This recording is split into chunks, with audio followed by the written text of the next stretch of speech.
बारे में एक्सप्लेन करने के लिए जा रहे हैं, क्योंकि ये सब चीज जो है इंग्लिश स्पोकन में बहुत ही ज्यादा इम्पोर्टेंट है।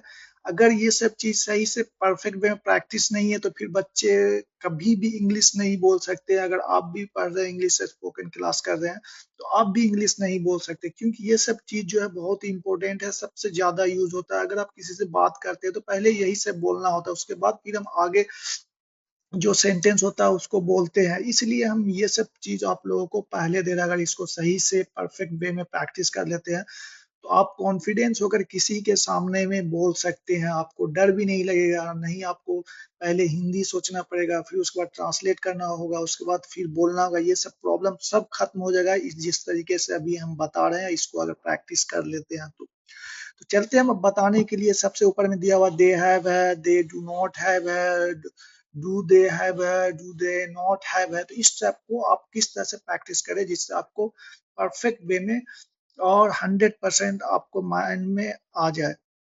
ठीक है, तो सबसे पहले आप ये प्रैक्टिस कीजिए पहला और दूसरा को। दे हैव पहले है, उसके बाद बोलेंगे दे डू नॉट हैव। क्या बोलेंगे? They do not have. पहले क्या करना है? They have, they do not have. फिर उसका बोलना है डू दे हैव, फिर बोलना है डू दे नॉट हैव। ये दोनों को प्रैक्टिस करना है। ये पहले पहला दूसरा, फिर उसके बाद तीसरा चौथा को अच्छे से प्रैक्टिस कर लेना। और एक चीज और बता देते हैं, दूसरा वाले को आप एक और तरीके से बोल सकते हैं, ठीक है ना? वो क्या है?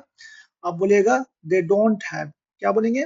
They don't have. मुझे इसी टाइप का प्रैक्टिस है, इसलिए ये बोलने में मुझे इजी हो रहा है। और फिर वो एक और तरीका जो अभी जो बताएं, जो लिखा हुआ है, ये तरीका देखिए, क्या दे डू नॉट हैव, इसमें लंबा भी लग रहा है और टाइप का मेरे लग रहा है। और हम जो प्रैक्टिस किए हुए दे डोंट हैव, बोलने में भी इजी है और परफेक्ट भी हो रहा है। इसी टाइप से देखिए लास्ट में क्या, चौथा नंबर में भी उसको भी दो तरीके से बोल सकते हैं। एक तो ये दिया हुआ है डू दे नॉट हैव है, उसके बाद बोलते हैं डोंट दे हैव। क्या बोलना?